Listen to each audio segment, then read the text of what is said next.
Felicidade não é uma questão de destino. Felicidade é uma questão de escolha. É com essa frase que eu inauguro hoje o nosso primeiro podcast. Já quero pedir a você que compartilhe, você que passa a seguir nosso canal também, para que você possa estar divulgando um pouco ou muito daquilo que a gente tem para falar para vocês aqui. E hoje, excepcionalmente ou exclusivamente, estou na companhia da minha esposa Kika, que vai participar desse bate-papo aqui, que nós vamos contar bastante da nossa história de vida, né? Porque todo mundo tem uma história de vida. E isso é muito importante vocês saberem quem é o Gregory, da onde ele veio, a história de vida dele, ele foi filho de quem, quantos irmãos tem. Então, esse primeiro podcast, ele tem esse objetivo, a gente tornar a nossa história conhecida de todos vocês. Desde já agradeço a companhia de vocês e reitero, é importante vocês seguirem nosso canal, compartilharem, comentarem e publicarem para outros amigos também, para que eles também possam saber um pouco mais do que vai acontecer nessa mesa aqui. O nosso podcast, o nome é Na Mesa com o Gregory. Então, gente, agora eu vou passar a bola para a Kika, minha esposa, minha companheira, minha parceira, que também vai estar se apresentando e vai participar desse bate-papo que vai ser muito legal. Olá, sou a Kika Gregory, como ele disse, a esposa dele.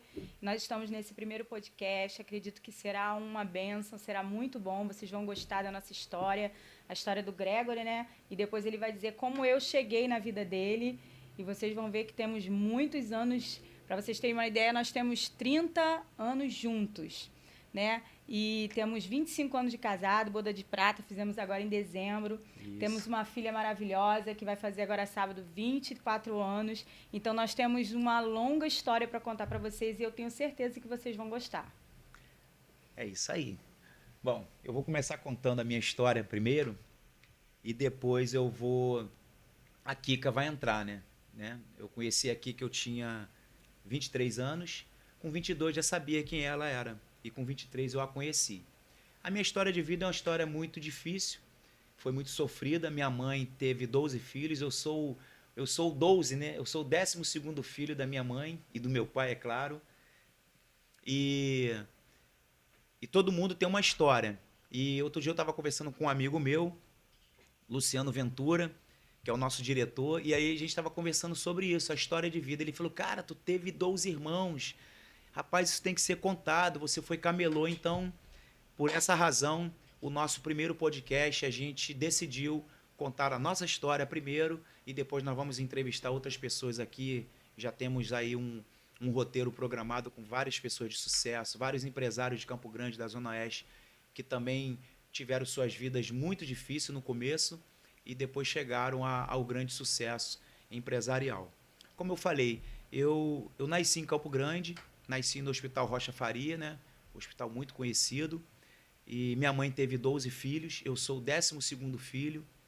Minha mãe, ela veio do interior do Rio, né, com meu pai, e com uma vida muito difícil. Imagina você criar 12 filhos e com muita dificuldade. Minha mãe ganhava um salário mínimo e meu pai provavelmente ganhava isso ou um pouquinho a mais. Meu pai era conferente da Brahma, né, aquela fábrica da Brahma, aliás, a distribuidora da Brahma que tinha aqui perto da Professor Gonçalves.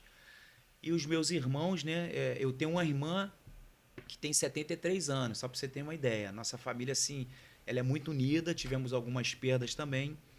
E o que eu lembro da minha infância, que foi uma infância muito difícil, uma infância muito sofrida, né? Esse dia, quando eu estava fazendo um release, escrevi algumas coisas aqui, o piso da minha casa chegou quando eu tinha 12 ou 13 anos de idade. Não tinha piso, era chão batido. E eu lembro quando meu pai juntou meus irmãos, acredito que eles devem ter feito ali algumas economias para comprar o material, o cimento, aquela coisa toda. E aí colocou o contrapiso. Aquilo foi uma alegria sem tamanho, só para você ter uma ideia como que a gente era pobre, né? Vamos dizer assim. E aí com 13 anos chegou a nossa primeira televisão. Né? O nome da televisão era Colorado, eu brinco que só o nome era Colorado, mas a televisão era preta e branca. E na rua não era difícil, não era comum essa situação. Agora, o meu maior orgulho foi a nossa criação. Né? Minha mãe muito pobre, meu pai também, mas eles nos deram uma criação muito digna. E minha mãe ela conseguiu um emprego de merendeira escolar.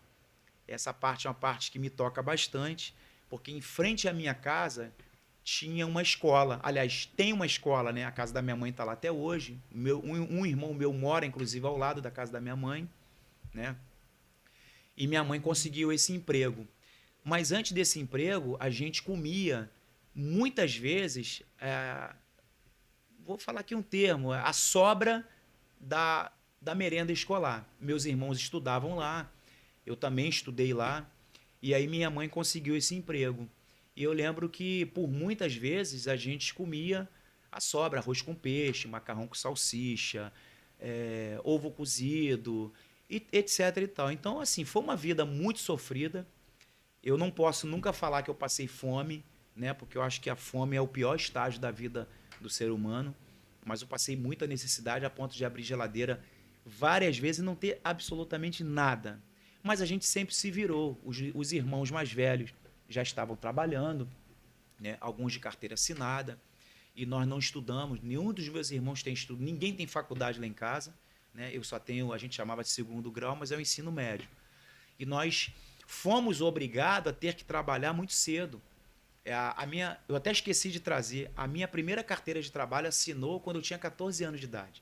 Hoje é proibido um menor trabalhar de carteira assinada. Mas a minha primeira carteira. Mas antes disso, é importante eu falar aqui, que eu vendia picolé, biscoito, bolo de cenoura, pastel. Atrás da minha casa tinha um campo do São Paulo, aí final de semana tinha muita pelada, futebol, tinha os eventos lá, e eu saía com um tabuleirozinho, vendia no entorno do campo, e aí a gente chamava, dava o trocadinho para minha mãe. Era uma forma de ajudar, né? E nós fomos acostumados assim, a nossa geração, essa geração passada, todos faziam a mesma coisa. E eu lembro que na nossa época não tinha ninguém do nosso bairro que tinha uma condição financeira legal. Por exemplo, um cabo do bombeiro é como se fosse uma pessoa rica. E um dos nossos vizinhos, ele era bombeiro. E era como se fosse uma pessoa muito bem de vida, só para vocês terem uma ideia. Como que era simples. Na nossa rua não tinha um carro. Na garagem, aliás, nem tinha garagem, né? Não tinha carro, não tinha garagem. E aí, desculpa, eu comecei a trabalhar, meu primeiro emprego foi cavando uma piscina para um determinado comerciante que tinha lá no bairro, o seu Aquino, e eu era muito magro mesmo. Eu tive praticamente todas as doenças que você imaginar eu tive, provavelmente devido às nossas dificuldades, né? E aí eu fui trabalhar cavando piscina. Isso me toca muito porque eu queria trabalhar para ganhar provavelmente como se fosse hoje aí meio salário mínimo ou um terço de um salário mínimo, porque eu trabalhava meio período, eu trabalhava à tarde cavando essa piscina, que era uma piscina muito grande, é como se fosse um clube, e de manhã eu ia para a escola. Mas só que foi muito duro, porque eu não aguentava fazer o serviço que os outros que estavam trabalhando ali, os outros peões, vamos dizer assim. Então foi muito difícil, aí minha mãe falou para eu sair, que realmente eu não estava aguentando, enfim. E aí surgiu a possibilidade de fazer um curso no Senai, né? O Senai de Paciência. O Jorge da Soult, vocês conhecem a Soult, a loja de roupa. Jorge morava do lado da nossa casa. Jorge entrou para o Senai e um ano depois ele conseguiu um patrocínio, que era uma carta que as empresas patrocinavam os alunos para ser cotista e estudar. E ali eu comecei a fazer o curso de torneiro mecânico. Na parte da tarde, de manhã eu ia para a escola. Eu estudei no Senai 2 anos e 8 meses, e nesse período que eu estudava no Senai, eu continuava com as vendas, porque as vendas era para patrocinar minha passagem, o lanche que eu ia comer lá no Senai, para pagar o trem, eu pegava o trem e um ônibus. E muitas das vezes eu soltava do trem e ia a pé para casa, porque a gente não tinha o dinheiro da passagem. Então eu andava da estação de Campo Grande até o bairro Santo Inês. Eu acho que dava em torno aí, sei lá, uns 5 quilômetros. Talvez eu esteja enganado um pouco, 4, 5 quilômetros. Mas isso não era nada, porque andar 4, 5 quilômetros tem gente até que paga para fazer isso, né? Então, aí eu comecei a estudar no Charlie Dickens, estudar à noite. Eu saí da 4ª série, na Alcides Carneiro, ali no bairro São Geraldo, e aí eu fui para o Charlie Dickens à noite. Então, de manhã, eu fazia minhas vendas, né? Vendia bala, vendia doce, pipoca, etc. E à tarde para o Senai, e à noite eu fazia o segundo grau, né? A gente estudava à noite no Charlie Dick. Passados esses 2 anos e 8 meses, eu me formei no Senai e consegui uma vaga de emprego na zona industrial, na concorrente da Xerox, né? A Nashua Brasil é uma empresa que fazia máquinas de copiadora, né? A gente fala que quando vai tirar uma cópia, a gente chama de Xerox, mas na verdade a gente tira uma cópia. E ali foi muito bom. Minha vida começou a mudar a partir desse primeiro emprego. Eu ganhava ali algo em torno de 2 salários mínimos. Imagina, uma pessoa que não tinha nada, aí o primeiro contra-cheque do mês, 2 salários mínimos, hoje 2.000 e pouquinho. Então, assim, primeira coisa que veio é ajudar minha mãe, comprar roupa e coisas de um jovem, né? Um jovem que estava vislumbrando uma vida melhor. E aí eu comecei a trabalhar. Passado-se algum tempo, eu comecei a fazer hora extra porque eu queria comprar minha primeira moto. Por quê? Os meus irmãos, mais velhos do que eu, 5 irmãos meus já tinham moto, né? Na época era ML, 125, Turuna, etc. Então eu me dediquei, eu fazia hora extra, tipo assim, eu ganhava mais um salário mínimo e meio, mais ou menos, você entendeu? Eu fazia mais de 40 horas extras. Enfim. E aí eu consegui o meu sonho de comprar minha primeira motinha, minha primeira magrela, que foi uma RX 125. A moto parecia um pernilongo de roda.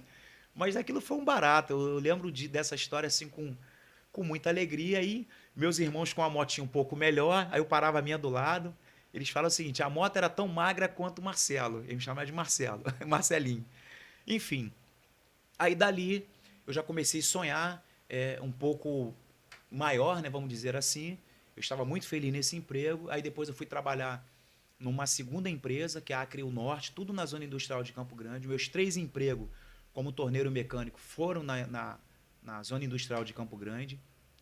E detalhe, não tem uma vez que eu não passe ali, voltando da cidade, que eu passo ali por debaixo da Avenida Brasil, não tem uma vez que eu não lembro que eu trabalhei ali naquele local. Então tenho muita gratidão por ter tido 3 empregos muito legais ali. Bom, meu segundo emprego foi na Acreil Norte. Eu trabalhava lá, era o sistema de rodízio, né? Às vezes eu trabalhava à noite, às vezes trabalhava de manhã e de tarde, assim como a maioria dos operários. Enfim, passado um tempo, apareceu uma porta de emprego na Hidraquip, que era a melhor empresa que tinha lá. Só para vocês terem uma ideia, o salário de um torneiro mecânico de ponta lá era 8 salários mínimos. Então a gente está falando aí de algo em torno de quase 10 mil reais. O estacionamento da empresa tinham todos os carros que vocês imaginam da época, né? Escort conversível, Ômega, enfim. E aí ali foi um empregaço que mudou a minha vida financeira. Solteiro, com 22 anos, imagina. Acho que não, tinha menos, eu tinha 19 anos, 19, 20 anos. E aí eu comecei a trabalhar nessa empresa, né? Eu tinha minha moto, era o mesmo sistema, era rodízio. Era de 4 da manhã a 1 da tarde, 1 da tarde às 10, uma coisa desse parecido. Eu lembro que quando eu comecei a trabalhar nesse primeiro horário, apareceu uma vaga de motorista. E aí tinha que ser alguém que morasse perto e que pudesse pegar uma Kombi para fazer 2 viagens, porque não tinha ônibus rodando entre 2 e 3 e meia da manhã em Campo Grande. Eu acho que ainda não tem isso, enfim. E aí me fizeram a pergunta, você dirige? Eu falei, dirijo. Só que eu nunca tinha dirigido um carro na minha vida. Eu só andava de moto. Aí eu aceitei, quer dizer, eu me voluntariei, olha, você vai ganhar 2 salários mínimos para chegar aqui 2 horas da manhã, pegar a Kombi, ir lá em Campo Grande, dar 2 viagens, porque eles tinham acho que 16 pessoas, funcionários para pegar. Aí eu aceitei o desafio e eu falei pro Claudinho. Claudinho vai assistir esse vídeo e vai lembrar. Eu falei, Claudinho, arrumei uma vaga de motorista na empresa, você tem que me ensinar a dirigir até segunda-feira. Aí ele foi, pegou o Fusca do meu irmão, fomos para a zona industrial, ele falou assim, se você aprender a fazer ladeira, o resto é mole, Kombi é igual Fusca. Olha só, ele estava me ensinando a dirigir num Fusca para eu pegar uma Kombi. E aí, sexta-feira à tarde, a gente foi para lá, sábado o dia todo, domingo, ele falou, cara, tu tá bom pra caramba, tu vai sentar naquela Kombi e tu vai arrebentar. Aí, pessoal, eu fui, cheguei lá, estacionei a moto, O segurança me deu a chave da Kombi, liguei a Kombi, esperei aquecer. Quando eu fui virar, a Kombi tinha uma volta de folga na direção. Ali eu falei, cara, eu sou doido, como é que vai ser? Aí saí, engatei a ré, fui devagarzinho, né? Assim, desse jeito aqui, ó. Cheguei lá no ponto ali na Marcelo Domingos. Aí tava lá a galera toda. E aí, vambora, vambora. Primeiro entrou todo mundo. Na vinda, eles perceberam que eu não dirigia tão bem. Claro, 3 dias de motorista. E eles deram o maior apoio, eu atropelei um gato. Aí eu falei, cara, vou ter que largar esse negócio. Só que a galera me apoiou, né? Até porque não tinha ninguém para fazer esse serviço, até então. Então deixa eu falar uma coisa aqui para vocês. Deus sempre vai nos dar oportunidade na vida. Ninguém pode reclamar, ninguém pode usar essa frase. Eu não tive oportunidade. Ninguém nunca me deu oportunidade. Todos nós sempre vamos ter oportunidade. Uma das coisas que Deus mais promove para a gente é nos dar oportunidade. E essas oportunidades, geralmente, elas vêm através de pessoas. É uma pessoa que estende uma mão, te dá uma oportunidade de trabalho, de parceria, de um negócio. Então, a oportunidade sempre vai vir. E eu estava naquele calor, querendo ganhar dinheiro, querendo comprar um carro, querendo dar uma vida melhor para minha mãe. Aliás, contribuir com uma vida melhor para minha mãe. Meus irmãos, nenhum deles tinha um salário assim alto. Na verdade, quem estava ganhando melhor nesse período era eu. Meus irmãos ganhavam 3 salário mínimo, 2, 1. Mas por eu ter um curso de profissionalizante, curso de torneiro mecânico, eu ganhava muito bem. E aí a veia empreendedora começou a pulsar. O Claudinho, que é irmão do Jorge da Solte, a gente era muito amigo. Eu sou mais velho que ele 2 meses. Então, nossa infância foi junto. A gente fez tudo junto, travessuras, passeio pra praia, andava de bicicleta. Eu cansei de ir pro Senai, inclusive, de bicicleta, montado numa Caloi Cross, só para vocês terem uma ideia. Né? É uma distância bem longa, Campo Grande, para o Senai de Paciência. E aí o Claudinho cortava cabelo. Aí Claudinho e o Nando, eles cortavam cabelo da galera lá do bairro. Aí Claudinho me chamou para uma sociedade, comprar um salão de beleza que havia ali próximo à Toca do Petisco e o Restaurante Verdinho. Aí ele me chamou e nós fizemos a sociedade, nós compramos um salão já com 6 funcionários, isso eu com 21 anos, ele também, só que eu não tinha nada de cabelo. Então minha vida a partir dali, eu saía da empresa, 13h, passava em casa, tomava um banho e ia para o salão, administrar o salão. Eu não entendia nada do salão. E o Claudinho trabalhava na Varig nessa época. O Claudinho também era torneiro mecânico. Então a gente investiu no salão para ter uma renda a mais extra e a gente crescer profissionalmente. Nessa época eu não conhecia a Kika. E aí o tempo foi passando, a minha empresa se transferiu para o Rio Grande do Sul, por alguma coisa relacionada a imposto no Rio de Janeiro, que estava muito alto. E aí a Hidraquip foi para o Rio Grande do Sul, eu não quis ir, eu era muito jovem, eu não quis arriscar. E aí eu passei a administrar o salão e vender roupa. O meu irmão Daniel era sócio do Jorge da Solte. Então, a Solte era 3 lojas depois do salão, tinha... Não era Solte, perdão, era a loja Apocalipse. Então, tinha os sacoleiros. Então, também era sacoleiro. Eu comprava roupa e vendia. E aí eu tinha essa extra também. Essa renda extra. Até que um tempo a nossa sociedade acabou. E aí o que eu fazia final de semana? Eu dava desculpa que ia para lá para limpar o salão e eu enchia o carro de moleque lá da rua, lá molecada, para ir levar eles para o salão para cortar o cabelo deles. Tudo que eu via durante a semana os cabeleireiros fazendo, relacionado a corte, eu treinava na garotada, né? E aí eu comecei a cortar o cabelo deles, sem falar nada para os funcionários. Até então que eu percebi uma vocação. E eu tenho 2 irmãs, a Sônia, a mais velha, e a Rosa, a mais nova, elas têm salão de beleza. A Sônia tem salão aqui do lado do West Shopping há uns 35, 40 anos, se eu não me engano. E a Rosa tem salão em Jacarepaguá. Então eu percebi uma vocação que nem eu sabia que eu tinha. Quando eu fui fazer o curso no Lúcia Aguiar, aqui na Marcelo Domingos, eu já tinha uma real noção de cabelo. Aí eu fiz o curso para aprimorar. E aí, a partir de então, né, eu comecei a trabalhar também no salão. A sociedade acabou, o Claudinho estava com a vida dele lá, não estava conseguindo ficar no salão. E aí a sociedade acabou, a gente vendeu o salão, peguei minha parte, ele pegou a dele. E eu fui trabalhar em casa, na varanda da minha casa, da minha mãe. E ali, atendendo muita gente, um cliente, que por sinal eu atendi ele ontem lá no salão, Márcio, né?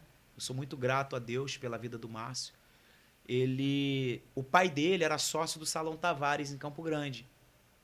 E Márcio fala, cara, vem trabalhar com meu pai, tu trabalha muito bem. Cara, se você for para lá, você vai arrebentar e tal. Quer dizer, ele vendo em mim um potencial e querendo me ajudar, até como amigo. E aí eu aceitei ir lá fazer um teste. Aí eu fui pro Tavares, na rodoviária, né? Aí comecei a trabalhar ali, realmente eu arrebentei. Ali eu fui muito bem como cabeleireiro, me tornei conhecido. Conheci muita gente também, os comerciantes, os funcionários das lojas, os empresários. Eu atendi essa galera todinha. E aí veio aquele desejo de eu montar um salão. Foi aonde eu conheci a Kika. Eu passava de moto às vezes e via a Kika saindo da escola Santa Bárbara. Aí mexia com ela, paquerava. Kika tinha 15 anos, tá, gente? Tem um amigo meu que fala que se é hoje eu tô preso por pedofilia. E aí começamos a paquerar, mas não tivemos nada. Minha vida seguindo, eu era um jovem, com 22 para 23 anos, né? Curtindo a vida, né? Curtindo a vida doidado, mas trabalhando bastante na rodoviária. Aí consegui comprar algumas coisas, enfim. Aí comprei um terreno. Aí eu comecei a sonhar com a casa própria e um sonho que eu sempre tive, o sonho de ter uma família. E aí, Deus é aquele que realiza nossos sonhos, né? Amém. Passado algum tempo, eu lembro que nas horas vagas, eu montei uma equipe de som, caixa de som, amplificador, microfone, e eu fazia umas festinhas. Aquilo acho que não era nem para me ganhar dinheiro, eu fazia aquilo mais para ter uma distração. Aí alugava para uma festa aqui, outra ali, sempre tinha um aluguelzinho. Pô, aluga aí, bota o som na minha casa. Na verdade, eu queria ir para lá botar o som e fazer festa. E eu gosto de música até hoje, né? Eu vou entrar nesse mérito depois. E aí eu conheci a Kika. A vizinha da Kika, Daniele, me contratou para colocar o som no dia 31 de dezembro de 93. Aí eu fui lá, preparei o som na parte da tarde, aí a Kika apareceu no portão, a gente trocou olhares, aquela coisa toda, paquerando, né? Ela começou a dar em cima de mim, né, gente? Eu resisti até onde deu. Foi não. E aí, de noite, eu fui para lá botar o som, mas cheio de segundas intenções. Não vou dizer má intenção, né, gente? Segundas intenções. Foi aonde eu tive o contato com a Kika, ao som de... Só para contrariar, não. Raça Negra. Raça Negra, que estava em alta na época, né? Aí, deixar a Kika falar um pouquinho, né? Então, gente, vocês já puderam ver, né, que ele é mil e uma utilidades, né? Ele faz um pouquinho de cada coisa. E foi isso mesmo que me encantou nele, né? Por saber o homem tão trabalhador que ele era. E a nossa jornada foi engraçada porque a gente tinha acabado... Eu tinha acabado de perder minha mãe. Perdi minha mãe com 14 anos, em agosto do ano anterior, né? Eu tinha 14 anos. E no ano seguinte, em dezembro, foi quando nós nos conhecemos, né? Eu já via ele, mas até porque eu era muito nova, meu pai jamais permitiria namoro. Meu pai era bem rígido com a gente, até por conta da saúde da minha mãe, bem debilitada. E ela veio a falecer, então ele ficou mais ainda... aquele pai mais protetor ainda, né? E ele não permitia negócio de namoro, nada disso. Era só estudar a casa. E eu, por ser a filha... Eu tenho uma irmã mais nova que eu e tenho uma mais velha que eu. Então, eu era a intermediária entre as duas. Então, a minha irmã mais velha trabalhava e a minha irmã mais nova que eu, estudava assim como eu, que eram 3 anos, 4 anos só a diferença. E eu tive que assumir a casa. E nessa de assumir a casa, então, era escola e assumir a casa mesmo. Só que eu tive uma vida bem melhor que a do Gregory, né? Eu estudava em colégio particular, meu pai tinha um bom emprego, minha mãe era aeromoça, meu pai era jornalista, então nós tínhamos uma vida boa. Eu morava em casa própria, o contexto era muito diferente do que o do Gregory, né? Só que quando a gente... eu não vou falar paixão à primeira vista, não. Amor à primeira vista não tem porque eu tenho mais posse que ele ou vice-versa. Eu não vi isso. Simplesmente eu me encantei por ele, foi amor mesmo. E naquele dia em diante, nós nos víamos quase toda tarde, meio que escondido, né? Ali na passagem da escola, no final de semana na rua dessa minha vizinha, que era a mais conhecida dele. E foi indo. Quando nós fizemos mais ou menos uns 4, 5 meses, já que a gente viu que não ia dar mais para a gente esconder aquele namorico, ele resolveu falar com meu pai. Confesso que foi bem assustador, porque meu pai se assustou, porque ele tinha 23 anos, né? E eu tinha 15 anos, tinha acabado de perder minha mãe. Meu irmão, né, ficou muito chateado, não queria. Minha irmã mais velha também não. E só que o meu pai, incrível, o meu pai, eu acho que foi igualzinho a mim, amor à primeira vista, porque ele se encantou com o Marcelo, com a história dele, via que ele era um trabalhador. E a mãe dele, eu fui conhecer a mãe dele, ela me recebeu na família como uma filha, então aquilo ali também acalentou, né, o coração do meu pai, acho que ele ficou em paz. E Marcelo era muito respeitador. E meu pai, eu sei que não dá para contar assim todos os detalhes, porque tem muito tempo atrás, né, como eu disse, temos 30 anos juntos, mas ele se tornou um filho. Ele não se tornou um genro, ele se tornou um filho porque eles eram muito amigos. Onde Marcelo estava, meu pai estava. Meu pai não estava com meu irmão, mas estava com Marcelo. E ali nós fomos namorando, ficamos uns 3 anos namorando e resolvemos noivar. E, assim, hoje, por dias de hoje, pode parecer, assim, estranho, né? Mas nós namorávamos mesmo, era namoro mesmo. Não é igual hoje, que você se conhece, né? E já vai pra cama. Não era isso, era namoro, nós namorávamos. E eu decidi casar, sim, pura, namorando mesmo, para poder... Eu queria que meu pai tivesse orgulho de mim, e ele topou fazer... E eu não era cristã, tá? Esqueci de falar. Eu não era, minha família era... Minha mãe era espírita, meu pai era católico, não praticante. E ele estava desviado nessa época. E uns 2 anos e pouco ele voltou para os caminhos do Senhor. E eu não queria ir, porque eu achava assim, parar de usar short curto, parar disso, eu gostava de dançar, não quero essas coisas, não. Um belo dia fui num convite da minha sogra, e ali eu confessei a Jesus, eu quis Jesus para a minha vida, assim como ele. Então, nós entramos no acordo desse selo, sabe? Essa aliança de sangue, a gente realmente, após o casamento. Então, eu acho que isso, Deus, ele honrou a nossa fidelidade, e Deus começou a fazer coisas na nossa vida sem a gente entender, porque hoje a gente tem um outro entendimento da palavra. O entendimento que nós temos hoje, se nós tivéssemos tido antigamente, seria tudo muito mais fácil do que foi. Isso mesmo. Mas nós começamos a caminhar com dificuldade, não foi fácil. Na minha casa tinha um quartinho que era de empregado da minha casa, e Marcelo começou a comprar um enxoval. Nós começamos, e na verdade ele, porque eu não trabalhava, e o dinheiro que meu pai me dava, eu juntava com ele, e depois meu pai passou uma fase ruim, ele operou o coração e teve uma fase ruim financeiramente, mas eu e Marcelo estávamos ali. Um dia ele disse assim, eu falei, nossa, a gente está com tanta coisa aqui nesse quarto, a gente pode casar. Ele falou assim, eu só caso com você, eu só tiro você do seu lar quando eu tiver uma casa própria. Aí eu tiro você do conforto do seu lar. E eu fui vendo, e todo o dinheiro que ele ganhava, ele juntava. Daqui a pouco ele apareceu lá na minha casa, ele com um cavalo. Eu falei, meu Deus, que cavalo é esse? Troquei na moto por um cavalo, vale mais. Meu Deus, Marcelo, mas namorar de cavalo. E todo mundo ria da minha cara, porque eu era muito mais nova que ele. Hoje não dá muita diferença.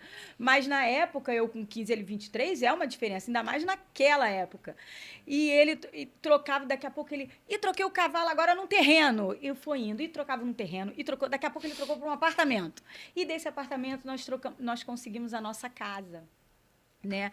E era num bairro perto da mãe dele, uma casa bem simples mesmo, mas que encheu o nosso coração de alegria, porque a gente conseguiu comprar, né, aquela casa com o esforço dele, porque, como eu disse, eu não trabalhava, então o esforço vinha dele, o dinheiro financeiro dele. E fomos ali, fomos juntando, aí como a gente resolveu, agora dá pra gente casar. A gente já tem a casa, faltava... a gente tinha, era engraçado, tá? A gente tinha cama, mas a gente não tinha o colchão.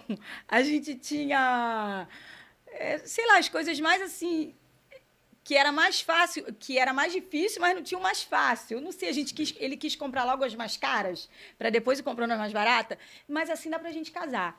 Aí a gente viu tudo e aquela coisa de casamento, nós ganhamos muita coisa, a gente é muito grato. É muito legal, achei muito interessante essa ideia que o diretor dessa mesa com o Gregory teve de contar a história dele, porque a gente pode contar assim e mostrar para as pessoas e falar aqui como nós fomos gratos a muitas pessoas, né? Sim. O Vitor do Santa Bárbara é um que a gente pode citar aqui. Sim.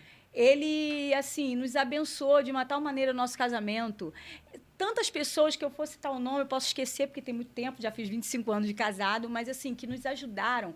E eu fui ver, o meu casamento estava todo preparado. Eu tinha o sítio, eu tinha o fotógrafo, eu tinha o bolo, eu tinha um vestido que minha tia, que morava lá na Espanha, mandou fazer, primeira locação.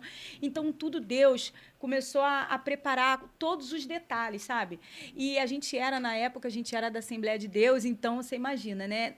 Teve ônibus. Nosso casamento foram 350 pessoas, né? 400? 400 pessoas no casamento. E se você for perguntar quanto você gastou, eu não sei. Eu não sei quanto eu gastei. Porque cada um deu um pouco. E foi uma festa maravilhosa, dos meus sonhos, que eu queria muito casar de véu grinalda, até porque eu estava honrando aquele véu e aquela grinalda mesmo. Então, eu queria muito honrar o meu pai, eu queria muito honrar as pessoas. Então, e honrar a Deus acima de tudo. Então, foi muito, muito legal. A gente estava na festa do casamento e foi chegando coisas que eu falava, ué, o que é isso? Eu não comprei isso. Não, chegou agora. A Celida Romota Madeiras mandou churrasquinho, sabe? Aquele churrasquinho pequenininho. E chegou no meio da festa. Eu nem sabia que tinha aquilo. E então, tantas coisas que foram chegando e foi acontecendo. E foi tudo uma benção, foi tudo lindo, maravilhoso. E eu, com 6 meses de casado, eu ia completar 6 meses de casado, nós recebemos o convite para ir para Brasília, né? Lembra? Da minha tia. Vamos para Brasília, vamos lá conhecer Brasília, vocês não tiveram lua de mel. Nós tivemos até lua de mel que ganhamos também de um amigo que era dono de um posto de gasolina. Ele deu na Barra de Guaratiba uma pousada pra gente. Depois eu fiquei chateada porque eu não sabia que se chegasse de noivo ganhava uma opção de coisa. E eu fui pra casa do meu pai tirar a roupa. Meu pai queria que eu dormisse lá. Eu vou te ceder meu quarto, filha? Pai, não, pai. É 6 anos que eu tô esperando pela noite de núpcia. O senhor quer que eu durma aqui? Não, não, não. Eu vou pra onde eu ganhei. E a gente não tinha carro. Os irmãos do Marcelo que levaram a gente até lá, fazendo uma maior encarnação na gente dentro do carro. E são coisas que a gente lembra, que foram com coisas dificuldade, simples, né? Mas que foram tão simples, mas que é tão significante para nós, significa tanto para nós, né? Para a gente, quando a gente tiver nossos netos, contar essa história que vale a pena a gente buscar o nosso sonho, os nossos ideais, a gente focar naquilo que a gente quer e a gente vai conseguir. Então, a gente foi para a lua de mel e quando voltamos, minha tia soube que a gente não tinha tido uma lua de mel. Vamos lá para Brasília. E nós, tá bom, nós vamos e tal. Aí a gente não tinha dinheiro, né? Ônibus? A gente foi de ônibus. Então, quando eu cheguei lá, meu primo estava me esperando, eu cheguei lá, meu pé não entrava a sandália, meu primo, que é isso? Por que seu pé tá assim? Eu falei, nossa, muito inchado, é muitas horas, 16 horas. Minha tia, vendo aquilo, se comoveu, perguntou por que a gente tinha ido de avião, não tinha ido de avião, eu falei para minha tia, né, sem Marcelo saber, tia, porque a gente não tinha dinheiro, e a gente queria vir muito, e como aqui tudo ia ser a senhora que convidou, nós viemos assim mesmo. O que ela fez? Nós passamos 12 dias lá, né? 12 dias. Conhecendo, fomos para clubes. E todos os lugares que eu ia, eu passava muito mal. Todos os lugares. E, não, é porque o clima aqui é muito seco. Mas a minha tia falou assim, não, você está grávida. Eu falei, não, tia, eu tomo remédio, eu não posso estar grávida agora. Nem o colchão da minha cama eu tenho, como que eu vou estar grávida? Não, não, não. E eu tomo remédio muito certinho. Não, isso não é o clima mesmo. E na véspera da gente vir embora, a gente arrumando as coisas, minha tia fez um café, minha tia é muito bem sucedida, e ela falou para ela assim, eu tenho um presente para vocês, e deu um envelope pra gente. Quando a gente abriu, era 2 passagens de avião. Só que eu não sabia que o meu digníssimo atual marido ele tinha medo de avião. Mas não é um medinho assim normal, não, sabe? É aquele medo mesmo. Que eu já falei pra ele que Deus não deu espírito de medo pra ele, mas ele tem que ser tratado nessa área. Nosso pastor Jefferson já vai tratando disso. E ele falou, não vou de avião, não vou entrar nesse avião. Eu falei, você vai sim. Você vai porque a gente ganhou a oportunidade, a gente tem de andar de avião. Apesar de eu ter sido... minha mãe era aeromoça, meu pai jornalista, mas eu nunca tinha andado de avião. Eu falei, não, é a nossa oportunidade, vamos andar de avião. E ele passou muito mal naquele avião. Ele beijava minha mão achando que ele ia morrer. E foi muito engraçado. Por conta dessa viagem de avião, ele teve uma arritmia cardíaca. Olha, a nossa história é muito engraçada. E dali a gente chegou em casa. Graças a Deus, ficou tudo bem. E 2 dias depois que a gente estava em casa, a campainha toca, era um caminhão da Ortobon que chegando um colchão. Minha tia tinha enviado um colchão pra gente, a gente ficou toda feliz. E passou aquele final de semana, eu falei, viu, Marcelo, eu não passei mal mais, era o clima mesmo. Aí, no outro domingo, nós fomos para a igreja, que a gente era líder dos jovens, né? E a gente foi mais cedo para poder ensaiar com eles. E a gente não tinha carro ainda, porque a gente estava querendo colocar as coisas na nossa casinha, arrumar a nossa casa, né? E quando a gente chegou, eu vindo andando da igreja, eu era muito ligada ao meu pai. O meu pai era assim, era o meu melhor amigo. E tudo que eu fazia, eu pensava no meu pai. E meu pai tinha pedido para me fazer uma lasanha para ele. Ele só falou, filha, eu só não comprei o queijo. Passe e compra o queijo. Quando eu entrei no supermercado, eu desmaiei. E quando eu acordei, eu já estava muitas pessoas em volta de mim. E uma senhora, como eu lembro, como se fosse hoje, falou para Marcelo, você é esposo dela? Leva ela para o hospital, faz um exame de teste de gravidez, que ela está grávida. E é uma menina. Falou assim mesmo. E eu olhei para aquela senhora e falei assim, dentro de mim, falei, impossível, eu tomo remédio, eu não posso engravidar agora. A gente tem muitos planos. Só que os nossos planos, muitas das vezes, não é o que Deus está sonhando para a gente. E na segunda-feira eu fui fazer o exame, não quis nem ficar lá, vim embora. E eu recebi de tarde a confirmação que realmente eu estava grávida. E foi assim, a minha ficha não caiu muito bem, não, mas a do Marcelo e a do meu pai caiu imediatamente, porque eu acho que ele esqueceu que a gente ainda não tinha armário de quarto, que a gente não tinha armário de cozinha. Ele esqueceu, porque ele ficou todo feliz. E ali nós... né, a barriga foi crescendo, a gravidez foi desenvolvendo, foi tudo muito bom. Eu tive uma gravidez muito tranquila, graças a Deus. Ele conseguiu pagar um plano de saúde, eu consegui ter a minha filha, tudo direitinho. E ali ele foi. E cada hora era uma coisa nova que ele fazia. Eu vou fazer isso aqui porque isso aqui vai dar mais dinheiro, eu vou fazer isso aqui. E ele sempre trabalhou muito. Marcelo, ele nunca fugiu de trabalho, ele nunca fugiu de nos proporcionar uma vida melhor do que a que ele teve. Eu acho que ele olhava, né, para trás e falava assim, eu não quero o que eu passei, eu não quero o que a minha esposa faça, e agora para a nossa filha passe também. Então, ele sempre trabalhou muito, ele sempre se dedicou muito, e a Duda nasceu, e graças a Deus foi tudo uma bênção.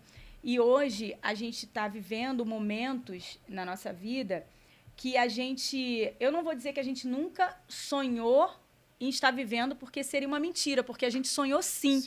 Porque a gente sempre, juntos, a gente sempre falava, nós vamos ter isso. E era muito interessante, é o que eu disse. Se hoje nós tivéssemos a palavra, né, que nós temos hoje, depois que nós fizemos o Rema, eu tenho certeza que Marcelo, em outros podcasts, ele vai falar sobre isso, porque é muito importante. A gente eu acho que teria encurtado mais o que a gente passou. Isso mesmo. Né? Porque sem a gente saber o poder da nossa declaração, a gente declarava coisas assim tão simples. A gente declarava, nossa, se a gente pudesse comprar um carro assim de 4 portas, né? Passava um mês, a gente conseguia adquirir aquele carro, né, mais inferior, mas era de 4 portas. Era coisas assim muito simples, sabe? E só que, como eu disse, foi sempre com muita luta. E nós tivemos muita luta. Mas as vitórias ultrapassaram essas lutas todas que a gente teve. E por quê? Porque a gente sempre passou juntos. Então, Marcelo sempre fala uma coisa para mim, eu gravo, e agora eu falo para quando eu vou aconselhar alguma amiga que está passando algum problema no casamento, eu falo, primeiramente, num relacionamento entre uma mulher e um homem, um marido e uma mulher, ele tem que ter amizade. E eu e Marcelo, a gente sempre se preocupou na nossa amizade.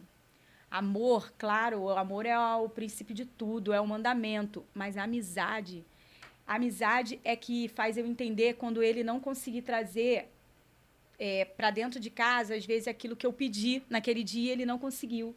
E eu entender que ele tentou, mas ele não conseguiu. Por eu ser amiga dele, eu vou entender, porque a amizade é isso, ela entende o outro. Então, nós sempre pautamos nisso. A gente se ama muito, até hoje, tem 30 anos, a gente se ama, a gente se entende mais ainda, a gente se conhece mais ainda pelos nossos olhares, mas a gente não pode faltar a amizade. A amizade, ela tem que prevalecer sempre, porque é isso que faz com que eu entenda o lado dele e ele entenda o meu lado. E o respeito. Então, a gente sempre foi muito amigo. E ele falar, Kika, hoje eu não posso isso. Não tem problema, outro dia você vai poder. E hoje ele me agrada de coisas que... Hoje eu posso dizer, tem coisas que ele faz por mim que eu nem sonhei. Mas ele faz. Porque Deus, ele faz infinitamente mais do que a gente pede ou imagina. Então, Marcelo, ele faz por mim coisas hoje que... eu nem sonhei, nem pedi, ele faz. Por quê? Porque ele conhece, ele sabe as coisas que vão me alegrar, vão me fazer feliz. E então valeu a pena esse tempo todo, essa jornada toda para hoje a gente estar aqui. E eu sei muito bem, hoje eu falo para ele, eu sei muito bem aonde ele vai chegar, eu sei o que ele quer, o porquê que ele quer. E eu sei que Deus ele vai realizar cada desejo e cada sonho do seu coração, porque Deus conhece seu coração, ele sabe que você ama ajudar pessoas, você ama nos fazer feliz, né? Eu e a Duda, que é a nossa filha. Mas eu sei o desejo do seu coração em ajudar as pessoas. Eu sei como você fica feliz quando você consegue. Outro dia, uma pessoa precisava de uma operação. Ele conseguiu. Ele ficou eu acho que ele ficou umas 3 horas no telefone tentando essa cirurgia. E quando ele conseguiu, era uma alegria tão grande nos olhos dele. Então, eu sei o que ele faz, o que ele pretende para o futuro. Já deu tudo certo, porque Deus conhece seu coração e Ele sabe onde você quer chegar por conta das pessoas. Porque você ama vidas, isso é muito importante. Isso é um dom do chamado dele, né? E mais para frente vocês vão entender o que ele faz, o chamado, tudo isso vocês entenderam sobre o Rema também. Mas eu quero dizer que nós chegamos até aqui com a ajuda, sim, de Deus, mas com o esforço que nós tivemos, porque Deus, ele nos dá a direção. Eu costumo dizer que Deus, ele dá o chão para a gente colocar os pés, mas a gente tem que dar o nosso passo. O nosso passo é muito importante. Então, tudo que hoje a gente conquistou, a nossa casa própria que a gente tem, que a gente sempre sonhou, tudo aquilo que a gente, mais simples que a gente tem, foi porque nós batalhamos, com a ajuda de Deus, é claro, mas nós batalhamos, nós corremos atrás, e você foi um patrocinador disso. Você realmente supriu a sua família, realmente fez uma nova história na sua vida. Você fez uma história diferente da que você teve. Então, eu me orgulho de ter um esposo que guardou a família dele e venceu todos os obstáculos que ele teve lá no passado, lá na sua infância, na sua juventude. E por isso nós estamos há 30 anos juntos e eu sei que vai ser até Jesus voltar. Muito bom. Ai, ai. Passa um filme, né? Ficou até sem palavra, viu? Deixa eu pegar aqui alguns ganchos, né? Alguns spoilers. Quando a gente estava lá botando o som, aí Kika saiu, aí a gente dançou a música do Raça Negra. Pula essa parte. Então vem, maltrata de ver. Eu não gostava de pagode, mas do Raça Negra eu gostava. E aí começamos a namorar. E eu falei para um paquera da Kika, mais ou menos 6 meses eu namorando a Kika, e esse menino gostava da Kika também. Eu falei para ele assim, eu vou casar com ela. Ele vai casar nada, a Kika é mais uma na tua vida. É ruim, eu falei, você vai ver, eu vou casar com ela. Com 6 meses de namoro, eu tinha uma convicção, né? Não sabia de onde vinha, mas agora eu sei, né? A gente sabe, por causa do nosso relacionamento com Deus, que eu ia casar com a Kika. E realmente eu me esforcei em alguns aspectos. Primeiro, eu não poderia realmente casar com a Kika, tirar ela do conforto dela, sem uma casa própria. Então a gente foi conquistando as coisas, né? Mas o lado espiritual é muito importante a gente falar. A gente estava namorando, algum tempo depois, nós decidimos ir para a igreja, lembra? Aliás, eu saí da sua casa e um pastor cortava cabelo comigo, o pastor Marcos, e ele tinha uma igreja ali perto do West Shopping. Ele sempre me convidava. E eu sempre tive temor a Deus, por causa da minha mãe, por causa da nossa criação. E aí eu prometi para ele que eu iria naquela vigília. Aí eu montei na moto, na época eu tinha uma RD 350. Era um frio terrível. E aí eu fui lá e lá eu me entreguei para Deus. Eu lembro como se fosse hoje. Na madrugada, sabe? Eu chorei muito. E aí comecei a caminhar e falei para Kika que seria interessante se ela viesse também. E ela topou. Aí começamos a caminhar na igreja. Algum tempo depois eu estava tocando na igreja, cantando. Aí a parte do dom, do louvor começou a surgir aí, então. E nós começamos a cuidar das criancinhas da igreja. A gente era líder das crianças. Depois que nós casamos, líder dos jovens, né? E assim nós fomos na nossa carreira espiritual e focada na nossa casa, em mobiliar nossa casa, nosso casamento. Nós chegamos a ter carro e moto, né, nesse período. Mas quando chegou o próximo casamento, aí realmente... eu não me importava em desfazer de bens. Nunca tive essa dificuldade. Por quê? Eu vim do nada. Então, quando a pessoa... eu vou ficar sem carro. Cara, eu vim do nada. Eu vim do zero, né? Vamos dizer assim. Então, quando nós casamos, nós não tínhamos mais veículo. Não. Nem moto, nem carro. Mas a casa realmente estava bem montada. Tinha tudo. Inclusive o quarto, né, do filho que a gente sonhava. Até então, a gente não sabia se era menina ou menino. E aí...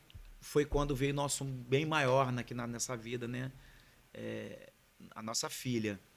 E aí tivemos a notícia que era menina, foi aquela alegria toda. E começamos realmente... aquele sonho, ele começou a realmente se cumprir quando a Duda chegou, né?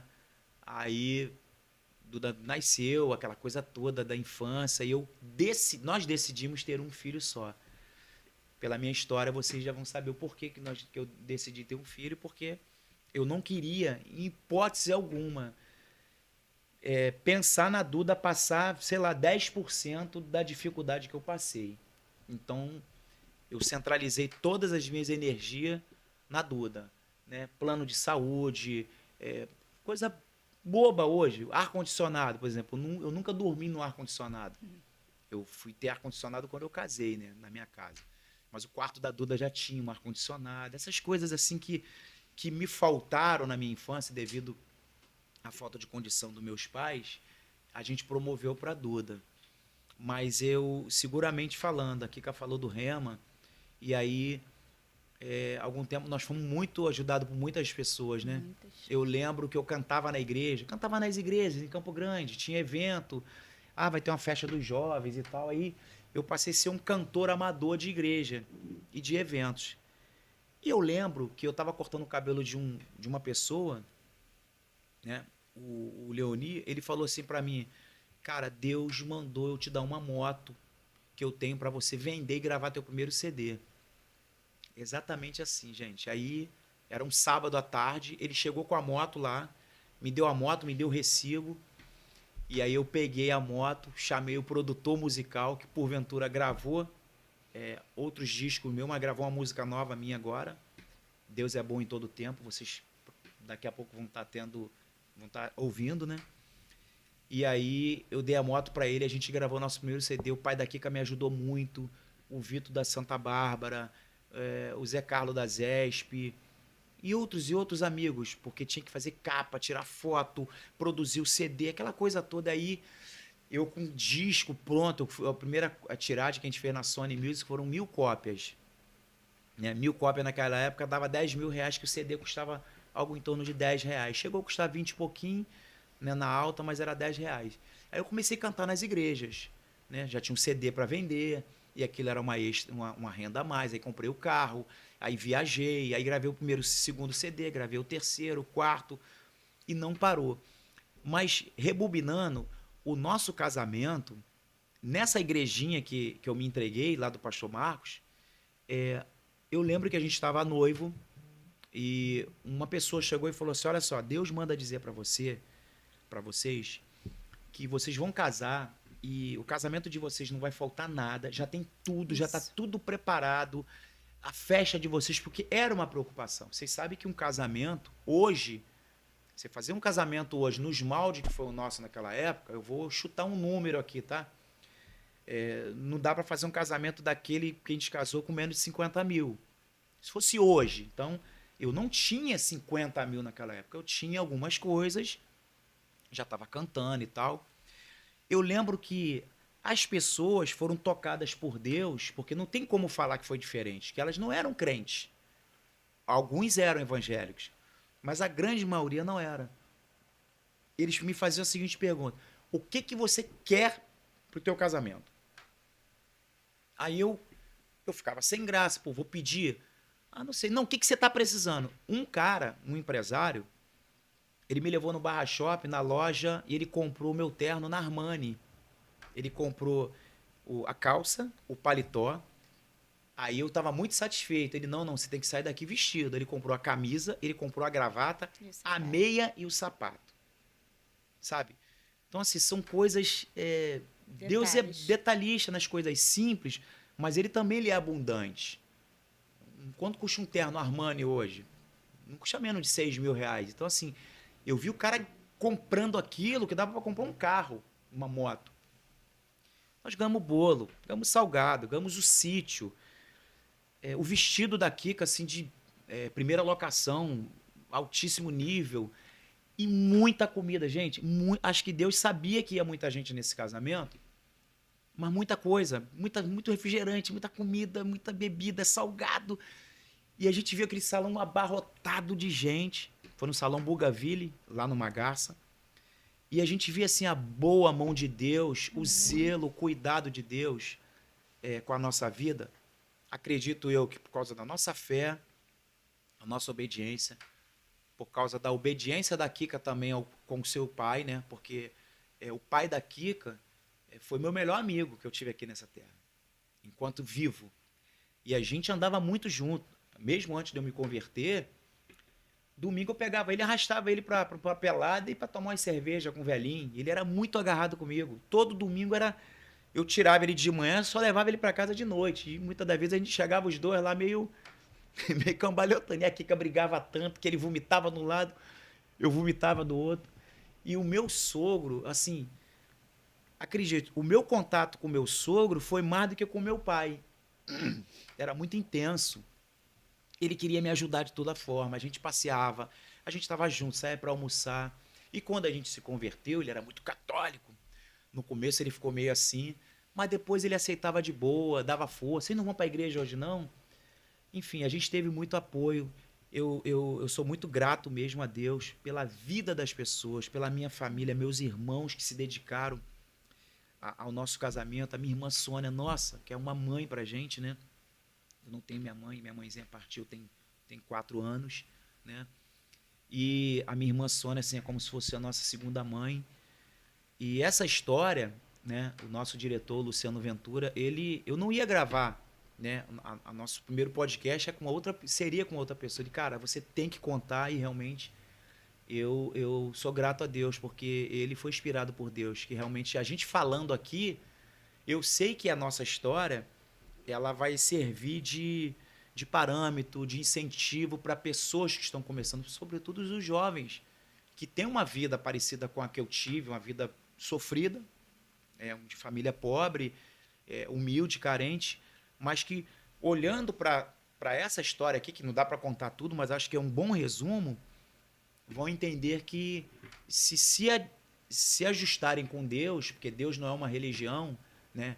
Deus não é uma Bíblia, então somente embaixo do braço. Deus é um princípio, Ele é o nosso Pai, Ele é nosso amigo, Ele quer o melhor para nós. Cada vez que a gente se aproxima mais dEle, mais Ele se revela para a gente e mais a gente vai tomando conhecimento. Então, essa carreira com Deus foi essencial e eu tenho certeza, o meu casamento, se eu não tivesse com o Senhor, a gente talvez não estaria nem casado, porque a gente vê tanta gente se separando por tanta bobeira, às vezes coisa boba, a pessoa se separa 5 anos na frente, vai ver, cara, me separei de bobeira, não era para ter separado. Então, assim, Deus, ele acrescenta esses detalhes que faltam na vida do homem. Então, assim, você pode ter uma vida profissional bem-sucedida, família, amigo, mas, cara, se você não tiver um relacionamento com Deus, Verdade. eu vou te falar que tá faltando assim, tá faltando tudo, né? A gente, sem Deus, a gente não é nada.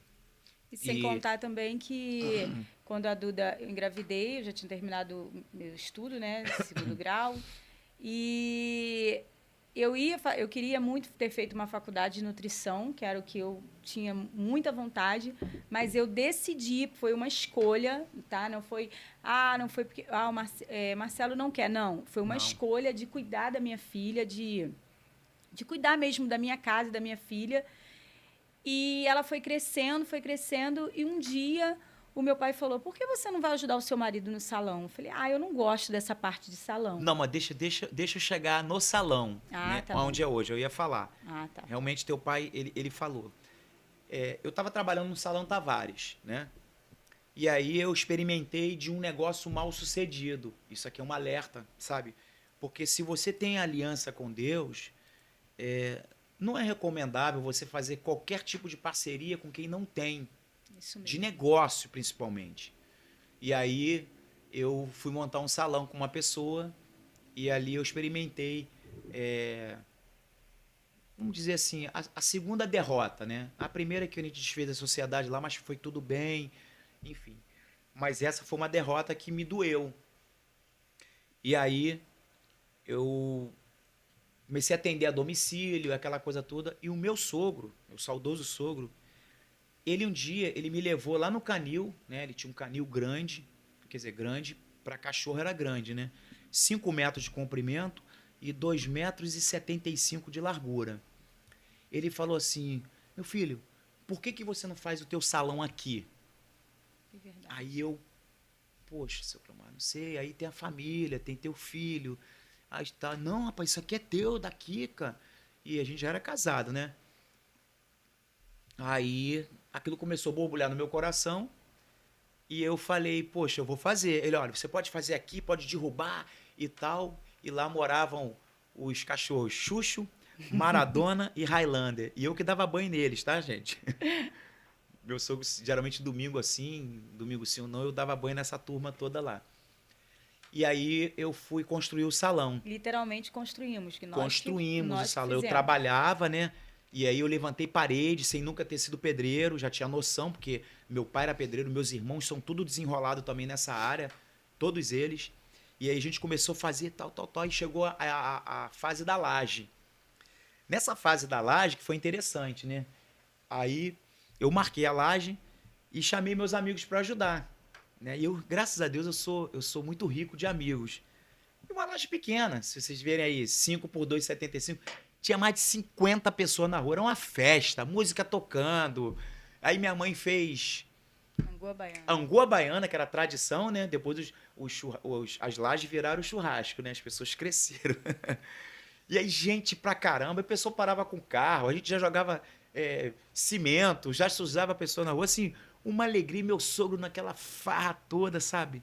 E aí montei o salão, comecei a trabalhar ali, aí não paramos mais.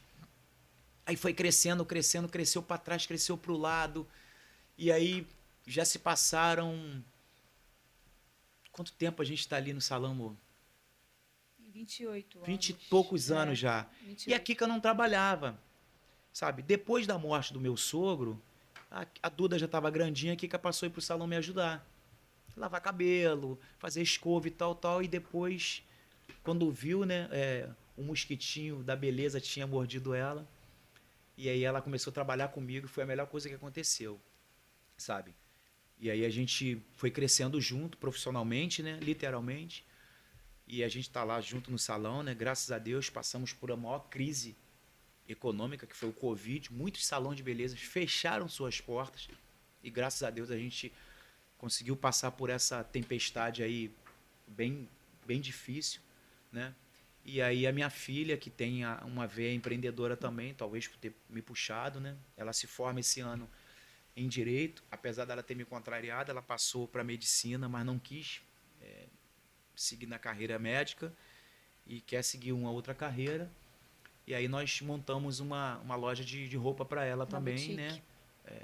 Literalmente eu dei a vara, dei o anzol, dei a isca e falei, agora vai.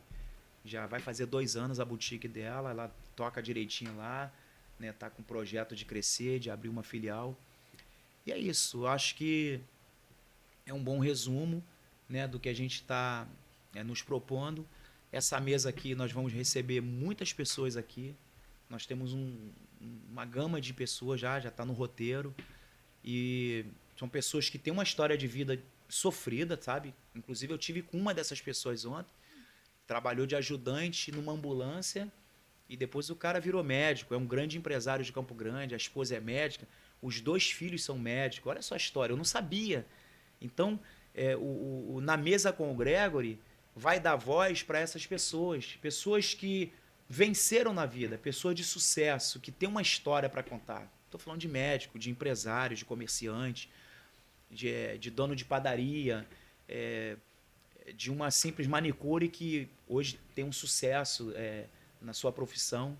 Então, quando nós elaboramos, né, porque eu, na mesa com o Gregory, eles saem do coração de Deus para o meu coração, e é isso, nós vamos tá fazendo vários eventos aqui, né, essa entrevista que nós vamos ter. Peço até desculpa, porque é a primeira vez que a gente fala assim, né? Acredito que nós vamos melhorar com o passar do tempo, né? E é isso. Agradecer a Kika, meu amor, porque se não fosse, eu falo sempre isso, se não fosse a Kika na minha vida, naquela época, cabeleireiro, ganhando uma grana maneira, carro, moto, com 22 anos, cara, eu tava louco, eu tava perdido, assim, entre aspas, eu era muito trabalhador, você tem ideia, final de semana eu ia pra praia vender biquíni, vender sunga, vender maiô, saída de praia, Cabo Frio, Búzios, eu era guerreiro, sempre gostei de trabalhar, sempre gostei de ganhar dinheiro, sabe? Mas se a Kika não entra na minha vida, de repente eu não estaria nem aqui hoje. A gente não sabe, né, o que seria. Então, assim, eu tenho muita gratidão. Eu falo que a Kika, o que nos mantém, além do amor, é a nossa amizade. Amém. Porque depois de um tempo, o que vai restar? Talvez o amor não vai ser o mesmo. Ele vai diminuir um pouco, sim, mas o que funciona no meu relacionamento com a Kika é a nossa amizade. A Bíblia diz assim: ame um amigo em todo tempo. No dia da angústia ou no dia mau, nasce um irmão. Então, assim, o que eu prego para os meus amigos, meus amigos que são casados? Cara, seja amigos. Vocês têm que ser mais amigos do que qualquer outra coisa. Porque tem pessoas que se amam e se separam. Eu falo isso com propriedade. Um irmão meu separou da esposa na época e eu sei que ele amava ela. Então, assim, o amor não sustenta um relacionamento. Ele é importante, sim, mas o que sustenta é a amizade, companheirismo, respeito, cumplicidade, parceria. Então, eu sou muito grato a Deus pela vida da Kika. E assim, vou encerrar, mas pedindo a você que compartilhe, né? Se inscreva no canal. Se inscreva no nosso canal. A gente tem que sempre falar isso. Se inscrever no nosso canal, na Mesa com o Gregory. Vai ter muitas outras coisas. Eu estou com música nova aí, sensacional, uma alta produção que nós fizemos. E tem bastante coisa no âmbito profissional também, empresarial. Vão sentar muitos jovens aqui que são empreendedores de sucesso em Campo Grande, igual minha filha que está começando uma carreira. Nós vamos valorizar a Zona Oeste, sobretudo, mas principalmente o bairro de Campo Grande, Santa Cruz, Bangu, porque tem muita gente boa, tem muita história para ser contada. Então é isso. Eu agradeço você que está nos assistindo até esse tempo. Não sei se eu levei 1 hora falando.